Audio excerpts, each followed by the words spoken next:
ఇదే కదా నీ కథ, ముగింపులేనిదై సదా సాగదా.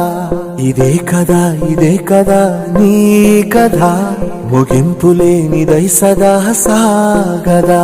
నీ కంటి రెప్పలంచున మనస్సు నిండి పొంగిన ఓ నీటి బిందువే కదా నువ్వెతుకుతున్న సంపద.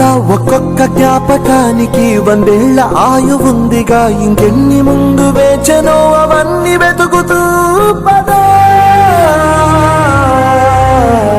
మనుష్యులందు నీ కథ మహర్షిలాగా సాగదా. మనుష్యులందు నీ కథ మహర్షిలాగా సాగదా.